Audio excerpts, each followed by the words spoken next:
Well, how about that? I made it home and I finally remembered my mic.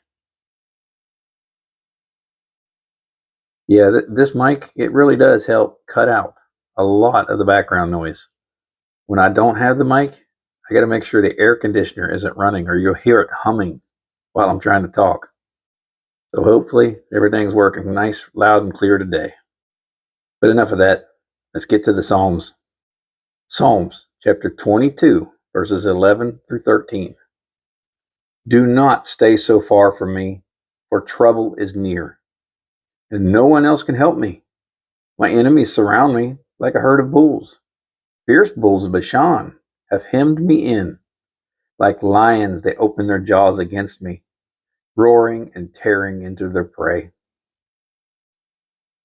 Do not stay far from me, for trouble is near. Now we know David, he was surrounded by a lot of enemies. They were constantly after him. And yeah, if they would have got a hold of him, they would have tore him limb from limb. But remember, either wittingly or unwittingly, David wrote this psalm, and it's all about Jesus. Yeah, he may have been thinking he was talking about himself here, but we know this is prophetic all the way through. Psalm 22, all about Jesus. And when it came time for the cross, Jesus was fully surrounded by all his enemies. They tore into his flesh, literally. When they used the whips on him with the shards and the glass, he just ripped his flesh right off the bone. And throughout it all, his enemies mocked him, which made it even worse. They spit on him, they slapped him, they plucked his beard. They took a crown of thorns and shoved it on his head to where it embedded into the bone. They took a reed, smacked him with it, put a purple robe on him, and mocked him as King of the Jews.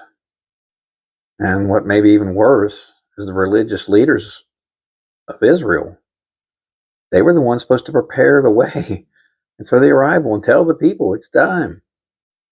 But instead, they're the ones who cried, "Crucify him." But the thing that I think hurt him the most was the fact that he knew upon that cross, the Father would turn his back on him and forsake him.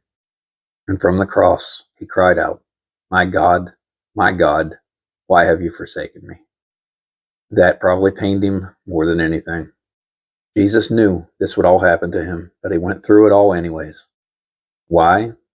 Because he could not bear the thought of losing you and me to hell. Thank you, Jesus, for that cross.